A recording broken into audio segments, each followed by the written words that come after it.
अध्याय 5 नौजवान भारत सभा लाहौर का घोषणा पत्र। शहीद भगत सिंह और भगवती चरण बोहरा ने नौजवानों और विद्यार्थियों को संगठित करने के प्रयास 1926 से ही शुरू कर दिए थे। अमृतसर में 11, 12, 13 अप्रैल 1928 को हुए नौजवान भारत सभा के सम्मेलन के लिए सभा का घोषणा पत्र तैयार किया गया, जिसे नीचे दिया जा रहा है। भगत सिंह इस सभा के महासचिव और भगवती चरण बोहरा प्रचार सचिव बने। नौजवान साथियों, हमारा देश एक अव्यवस्था की स्थिति से गुजर रहा है। चारों तरफ एक दूसरे के प्रति अविश्वास और हताशा का साम्राज्य है। देश के बड़े नेताओं ने अपने आदर्श के प्रति आस्था खो दी है और उनमें से अधिकांश को जनता का विश्वास प्राप्त नहीं है। भारत की आज़ादी के पैरोकारों के पास कोई कार्यक्रम नहीं है और उनमें उत्साह का अभाव है। चारों तरफ अराजकता है, लेकिन किसी राष्ट्र के निर्माण की प्रक्रिया में अराजकता एक अनिवार्य तथा आवश्यक दौर है। ऐसी ही नाजुक घड़ियों में कार्यकर्ताओं की ईमानदारी की परख होती है, उनके चरित्र का निर्माण होता है, वास्तविक कार्यक्रम बनता है और तब नए उत्साह, नई आशाओं, नए विश्वास और नए जोश व खरोश के साथ काम आरंभ होता है। इसलिए इसमें मन ओछा करने की कोई बात नहीं है। हम अपने आप को एक नए युग के द्वार पर खड़ा पाकर बड़े भाग्यशाली हैं। अंग्रेज नौकरशाही के बड़े पैमाने पर गुणगान करने वाले गीत अब सुनाई नहीं देते। अंग्रेज का हमसे एक ऐतिहासिक प्रश्न है कि तुम तलवार से प्रशासित हो गए या कलम से, अब ऐसा नहीं रहा कि उसका उत्तर न दिया जाता हो। लॉर्ड बर्किनहेड के शब्दों में, हमने भारत को तलवार के सहारे जीता और तलवार के बल से ही हम उसे अपने हाथ में रखेंगे। इस खरेपन ने अब सब कुछ साफ कर दिया है। जलियांवाला और मानावाला के अत्याचारों को याद करने के बाद उद्धत करना कि अच्छी सरकार स्वशासन का स्थान नहीं ले सकती, बेहूदगी ही कही जाएगी। यह बात तो स्वतः स्पष्ट है। भारत में अंग्रेजी हुकूमत की दी हुई सुख संपदाओं के बारे में दो शब्द सुन लीजिए। भारत के उद्योग धंधों के पतन और विनाश के बारे में बतौर गवाही क्या रमेश चंद्र दत्त, विलियम डिग्बी और दादाभाई नौरोजी के सारे ग्रंथों को उद्धत करने की आवश्यकता होगी?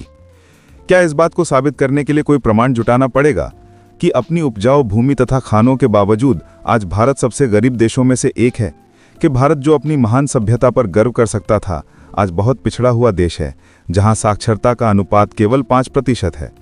क्या लोग यहां नहीं जानते कि भारत में सबसे अधिक लोग मरते हैं और यहां बच्चों की मौत का अनुपात दुनिया में सबसे ऊंचा है? प्लेग, हैजा, इन्फ्लुएंजा तथा इसी प्रकार की अन्य महामारियां आए दिन की व्याधियां बनती जा रही हैं। क्या बार बार यह सुनना कि हम स्वशासन के योग्य नहीं हैं एक अपमानजनक बात नहीं है? क्या यह तौहीन की बात नहीं है कि गुरु गोविंद सिंह, शिवाजी और हीरा सिंह जैसे शूरवीरों के बाद भी हमसे कहा जाए कि हम में अपनी रक्षा करने की क्षमता नहीं है? खेद है कि हमने अपने वाणिज्य और व्यवसाय को उसकी शैशवावस्था में ही कुचला जाते नहीं देखा। जब बाबा गुरुदत्त सिंह ने 1914 में गुरु नानक स्टीमशिप चालू करने का प्रयास किया था, तो दूर देश कनाडा में और भारत आते समय उनके साथ अमानवीय व्यवहार किया गया और अंत में बज बज के बंदरगाह पर उन साहसी मुसाफिरों का गोलियों से खूनी स्वागत किया गया। और भी क्या कुछ नहीं किया गया? क्या हमने यह सब नहीं देखा? उस भारत में जहां द्रौपदी के सम्मान की रक्षा में महाभारत जैसा महायुद्ध लड़ा गया था, वहां 1919 में दर्जनों द्रौपदियों को बेइज्जत किया गया, उनके नंगे चेहरों पर थूका गया। क्या हमने यह सब नहीं देखा? फिर भी हम मौजूदा व्यवस्था से संतुष्ट हैं? क्या यह जीने योग्य जिंदगी है? क्या हमें यह महसूस कराने के लिए कि हम गुलाम हैं और हमें आज़ाद होना चाहिए, किसी दैवी ज्ञान या आकाशवाणी की आवश्यकता है? क्या हम अवसर की प्रतीक्षा करेंगे या किसी अज्ञात की प्रतीक्षा करेंगे जो हमें महसूस कराए कि हम दलित लोग हैं? क्या हम इंतजार में बैठे रहेंगे कि कोई दैवी सहायता आ जाए या फिर कोई जादू हो जाए कि हम आज़ाद हो जाएं? क्या हम आज़ादी के बुनियादी सिद्धांतों से अनभिज्ञ हैं? जिन्हें आज़ाद होना है, उन्हें स्वयं चोट करनी पड़ेगी। नौजवानों, जागो, उठो, हम काफ़ी देर सो चुके। हमने केवल नौजवानों से ही अपील की है, क्योंकि नौजवान बहादुर होते हैं, उदार और भावुक होते हैं, क्योंकि नौजवान भीषण अमानवीय यंत्रणाओं को मुस्कुराते हुए बर्दाश्त कर लेते हैं और बिना किसी प्रकार की हिचकिचाहट के मौत का सामना करते हैं, क्योंकि मानव प्रगति का संपूर्ण इतिहास नौजवान आदमियों और औरतों के खून से लिखा गया है, क्योंकि सुधार हमेशा नौजवानों की शक्ति, साहस, आत्म बलिदान और भावनात्मक विश्वास के बल पर ही प्राप्त हुए हैं। ऐसे नौजवान जो भय से परिचित नहीं हैं और जो सोचने के बजाय दिल से कहीं अधिक महसूस करते हैं। क्या ये जापान के नौजवान नहीं थे जिन्होंने पोर्ट आर्थर तक पहुंचने के लिए सूखा रास्ता बनाने के उद्देश्य से अपने आप को सैकड़ों की तादाद में खाइयों में झोंक दिया था? और जापान आज विश्व के सबसे आगे बढ़े हुए देशों में से एक है। क्या ये पोलैंड के नौजवान नहीं थे जिन्होंने पिछली पूरी शताब्दी भर बार बार संघर्ष किए, पराजित हुए और फिर बहादुरी के साथ लड़े, और आज एक आज़ाद पोलैंड हमारे सामने है। इटली को ऑस्ट्रिया के जुए से किसने आज़ाद किया था? तरुण इटली ने। युवा तुर्कों ने जो कमाल दिखलाया, क्या आप उसे जानते हैं? चीन के नौजवान जो कर रहे हैं उसे क्या आप रोज समाचार पत्रों में नहीं पढ़ते हैं? क्या ये रूस के नौजवान नहीं थे जिन्होंने रूसियों के उद्धार के लिए अपनी जानें कुर्बान कर दी थीं? पिछली शताब्दी भर लगातार केवल सोशलिस्ट पर्चे बांटने के अपराध में सैकड़ों हजारों की संख्या में उन्हें साइबेरिया में जलावतन किया गया। दोस्तोयेव्स्की जैसे लोगों को सिर्फ इसलिए जेलों में बंद किया गया क्योंकि वे सोशलिस्ट डिबेटिंग सोसाइटी के सदस्य थे। बार बार उन्होंने दमन के तूफान का सामना किया, लेकिन उन्होंने साहस नहीं खोया। वे संघर्षशील नौजवान थे और सब जगह नौजवान ही निडर होकर बिना किसी हिचकिचाहट के और बिना किसी लंबी चौड़ी उम्मीदें बांधे लड़ सकते हैं। और आज हम महान रूस में विश्व के मुक्तिदाता के दर्शन कर सकते हैं, जबकि हम भारतीय हम क्या कर रहे हैं? पीपल की एक डाल टूटते ही हिंदुओं की धार्मिक भावनाएं चोटिल उठ उठती हैं। बुतों को तोड़ने वाले मुसलमानों के ताजिया नामक कागज के बुत का कोना फटते ही अल्लाह का प्रकोप जाग उठता है और फिर वह नापाक हिंदुओं के खून से कम किसी वस्तु से संतुष्ट नहीं होता। मनुष्य को पशुओं से अधिक महत्व दिया जाना चाहिए, लेकिन यहाँ भारत में लोग पवित्र पशु के नाम पर एक दूसरे का सिर फोड़ते हैं। हमारे बीच और भी बहुत से लोग हैं जो अपने आलस्यपन को अंतर्राष्ट्रीयतावाद की निरर्थक बकवास के पीछे छिपाते हैं। जब उनसे अपने देश की सेवा करने को कहा जाता है तो वे कहते हैं, श्रीमान जी, हम लोग जगत बंधु हैं और सार्वभौमिक भाईचारे में विश्वास करते हैं। हमें अंग्रेजों से नहीं झगड़ना चाहिए, वे हमारे भाई हैं। क्या खूब विचार हैं, क्या खूबसूरत बुज़दिली को और आत्मत्याग की भावना के अभाव को छिपाने के लिए वे असली समस्या पर पर्दा डालकर नकली समस्याएं खड़ी कर रहे हैं। ये आराम तलब राजनीतिज्ञ हड्डियों के उन मुट्ठी भर टुकड़ों पर आंखें गड़ाए बैठे हैं जिन्हें, जैसा उनका विश्वास है, सशक्त शासकगण उनके सामने फेंक सकते हैं। यह बहुत ही अपमानजनक बात है। जो लोग आज़ादी की लड़ाई में बढ़कर आते हैं वे बैठकर यह तय नहीं कर सकते कि इतने त्याग के बाद उनकी कामयाबी होगी और उसमें उन्हें इतना हिस्सा सुनिश्चित रहना चाहिए। इस प्रकार के लोग कभी भी किसी प्रकार का त्याग नहीं करते। हमें ऐसे लोगों की आवश्यकता है जो बगैर उम्मीदों के निर्भय होकर और बगैर किसी प्रकार की हिचकिचाहट के लड़ने को तैयार हों और बगैर सम्मान के, बगैर आंसू बहाने वालों के और बगैर प्रशस्ति गान के मृत्यु का आलिंगन करने को तैयार हों। इस प्रकार के उत्साह के अभाव में हम दो मोर्चों वाले उस महान युद्ध को नहीं लड़ सकेंगे जिसे हमें लड़ना है। यह युद्ध दो मोर्चों वाला है क्योंकि हमें एक तरफ अंदरूनी शत्रु से लड़ना है और दूसरी तरफ बाहरी दुश्मन से। हमारी असली लड़ाई स्वयं अपनी अयोग्यताओं के खिलाफ है। हमारा शत्रु और कुछ नहीं, हमारे अपने लोग निजी स्वार्थ के लिए उनका फायदा उठाते हैं। पंजाब के नौजवानों, दूसरे प्रांतों के युवक अपने क्षेत्रों में जीतोड़ परिश्रम कर रहे हैं। बंगाल के नौजवानों ने 3 फरवरी को जिस जागृति तथा संगठन क्षमता का परिचय दिया उससे हमें सबक लेना चाहिए। अपनी तमाम कुर्बानियों के बावजूद हमारे पंजाब को राजनीतिक तौर पर पिछड़ा हुआ प्रांत कहा जाता है। क्यों? क्योंकि लड़ाकू कौम होने के बावजूद हम संगठित एवं अनुशासित नहीं हैं। हमें तक्षशिला विश्वविद्यालय पर गर्व है, लेकिन आज हमारे पास संस्कृति का अभाव है और संस्कृति के लिए उच्च कोटि का साहित्य चाहिए जिसकी संरचना सुविकसित भाषा के अभाव में नहीं हो सकती। दुख की बात है कि आज हमारे पास उनमें से कुछ भी नहीं है।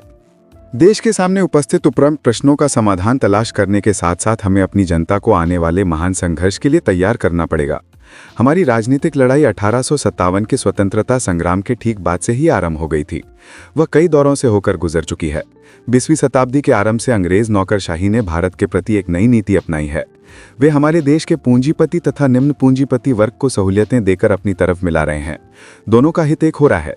भारत में ब्रिटिश पूंजी के अधिकाधिक प्रवेश का अनिवार्यता यही परिणाम होगा कि निकट भविष्य में बहुत शीघ्र हम उस वर्ग तथा उसके नेताओं को विदेशी शासकों के साथ जाते देखेंगे। किसी गोलमेज कॉन्फ्रेंस या इसी प्रकार की और किसी संस्था द्वारा दोनों के बीच समझौता हो जाएगा। तब उनमें शेर और लोमड़ी के बच्चे का रिश्ता नहीं रह जाएगा। समस्त भारतीय जनता के आने वाले महान संघर्ष के भय से आज़ादी के इन तथाकथित पैरोकारों की कतारों की दूरी बगैर किसी समझौते के भी कम हो जाएगी। देश को तैयार करने के भावी कार्यक्रम का शुभारंभ इस आदर्श वाक्य से होगा, क्रांति जनता द्वारा जनता के हित में। दूसरे शब्दों में 98% के लिए स्वराज। स्वराज जनता द्वारा प्राप्त ही नहीं बल्कि जनता के लिए भी। यह बहुत कठिन काम है। यद्यपि हमारे नेताओं ने बहुत से सुझाव दिए हैं, लेकिन जनता को जगाने के लिए कोई योजना पेश करके उस पर अमल करने का किसी ने साहस नहीं किया। विस्तार में गए बिना हम ये दावे से कह सकते हैं कि अपने उद्देश्य की पूर्ति के लिए रूसी नवयुवकों की भांति हमारे हजारों मेधावी नौजवानों को अपना बहुमूल्य जीवन गांवों में बिताना पड़ेगा और लोगों को यह समझाना पड़ेगा कि भारतीय क्रांति वास्तव में क्या होगी। उन्हें समझाना पड़ेगा कि आने वाली क्रांति का मतलब केवल मालिकों की तब्दीली नहीं होगी। उसका अर्थ होगा नई व्यवस्था का जन्म, एक नई राजसत्ता। यह एक दिन या एक वर्ष का काम नहीं है। कई दशकों का अद्वितीय आत्म बलिदान ही जनता को उस महान कार्य के लिए तत्पर कर सकेगा, और इस कार्य को केवल क्रांतिकारी युवक ही पूरा कर सकेंगे। क्रांतिकारी से अर्थ है केवल एक बम और पिस्तौल वाले आदमी से अभिप्राय नहीं है। युवकों के सामने जो काम है वह काफ़ी कठिन है और उनके साधन बहुत थोड़े हैं। उनके मार्ग में बहुत सी बाधाएं भी आ सकती हैं, लेकिन थोड़े किंतु निष्ठावान व्यक्तियों की लगन उन पर विजय पा सकती है। युवकों को आगे जाना चाहिए। उनके सामने जो कठिन एवं बाधाओं से भरा मार्ग है और जो उन्हें महान कार्य संपन्न करना है उसे समझना होगा। उन्हें अपने दिल में यह बात रख लेनी चाहिए कि सफलता मात्र एक संयोग है, जबकि बलिदान एक नियम है। उनके जीवन अनवरत असफलताओं के जीवन हो सकते हैं। गुरु गोविंद सिंह को आजीवन जिन नारकीय परिस्थितियों का सामना करना पड़ा था, हो सकता है उससे भी अधिक नारकीय परिस्थितियों का सामना करना पड़े। फिर भी उन्हें यह कहकर कि अरे यह सब तो भ्रम था, पश्चाताप नहीं करना होगा। नौजवान दोस्तों, इतनी बड़ी लड़ाई में अपने आप को अकेला पाकर हताश मत होना। अपनी शक्ति को पहचानो, अपने ऊपर भरोसा रखो। सफलता आपकी है। धनहीन, निसहाय एवं साधनहीन अवस्था में भाग्य आजमाने के लिए अपने पुत्र को घर से बाहर भेजते समय जेम्स गैरिबॉल्डी की महान जननी ने जोश से शब्द कहे थे, उन्हें याद रखो। उन्होंने कहा, 10 में से 9 बार एक नौजवान के साथ जो सबसे अच्छी घटना हो सकती है वह यह है कि उसे जहाज की छत पर से समुद्र में फेंक दिया जाए ताकि वह तैरकर या डूबकर स्वयं अपना रास्ता तय करे। प्रणाम है उस माँ को जिसने यह शब्द कहे, और प्रणाम है उन लोगों को जो इन शब्दों पर अमल करेंगे। इतालवी पुनरुत्थान के प्रसिद्ध विद्वान मेजिनी ने एक बार कहा था कि सभी महान राष्ट्रीय आंदोलनों का शुभारंभ जनता के अविख्यात या अनजाने गैर प्रभावशाली व्यक्तियों से होता है, जिनके पास समय और बाधाओं की परवाह न करने वाला विश्वास और इच्छा शक्ति के अलावा और कुछ नहीं होता। जीवन की नौका को लंगर उठाने दो, उसे सागर की लहरों पर तैरने दो, और फिर लंगर ठहरे हुए छिछले पानी में पड़ता है। विस्तृत और आश्चर्यजनक सागर पर विश्वास करो, जहां ज्वार हर समय ताज़ा रहता है और शक्तिशाली धाराएं स्वतंत्र होती हैं। वहां अनायास ए नौजवान कोलंबस, तुम्हारा सत्य का नया विश्व हो सकता है। मत हिचको, अवतार के सिद्धांत को लेकर अपना दिमाग परेशान मत करो और उसे तुम्हें हतोत्साहित मत करने दो। हर व्यक्ति महान हो सकता है बशर्ते कि वह प्रयास करे। अपने शहीदों को मत भूलो। करतार सिंह एक युवक था, फिर भी 20 वर्ष की कम आयु में ही देश की सेवा के लिए आगे बढ़कर मुस्कुराते हुए वंदे मातरम के नारे के साथ वह फांसी के तख्ते पर गया। भाई बाल मुकुंद और अवध बिहारी दोनों ही ने जब द्वेह के लिए जीवन दिया तो वे नौजवान थे। वे तुम्ही में से थे। तुम्हें भी वैसा ही ईमानदार, देशभक्त और वैसा ही दिल से आज़ादी को प्यार करने वाला बनने का प्रयास करना चाहिए जैसे कि वे लोग थे। सब्र और होशो हवास मत खो, काहस और उम्मीद मत छोड़ो। स्थिरता और दृढ़ता को स्वभाव के रूप में अपनाओ। युवकों को चाहिए कि वे स्वतंत्रपूर्वक गंभीरता से, शांति और सब्र के साथ सोचें। उन्हें चाहिए कि वे भारतीय स्वतंत्रता के आदर्श को अपने जीवन के एकमात्र लक्ष्य के रूप में अपनाएं। उन्हें अपने पैरों पर खड़े होना चाहिए। उन्हें अपने आप को बाहरी प्रभावों से दूर रहकर संगठित करना चाहिए। उन्हें चाहिए कि मक्कार और बेईमान लोगों के हाथों में ना खेलें, जिनके साथ उनकी कोई समानता नहीं है और जो हर नाजुक मौके पर आदर्श का परित्याग कर देते हैं। उन्हें संजीदा और ईमानदारी के साथ सेवा, त्याग और बलिदान को अनुकरणीय वाक्य के रूप में अपना मार्गदर्शक बनाना चाहिए। याद रखिए कि राष्ट्र निर्माण के लिए हजारों अज्ञात स्त्री पुरुषों के बलिदान की आवश्यकता होती है, जो अपने आराम और हितों के मुकाबले तथा अपने और अपने प्रियजनों के प्राणों के मुकाबले देश की अधिक चिंता करते हैं। 6/4/1928 वंदे मातरम। अगर आपको भगत सिंह की ये audio book why I am an atheist पसंद आई हो तो चैनल को सब्सक्राइब जरूर कीजिएगा, क्योंकि मैं बहुत जल्द इसका अगला भाग लेकर आने वाला हूं। आपका एक सब्सक्रिप्शन मुझे और ऐसे प्रेरणादायक कंटेंट लाने की हिम्मत देता है।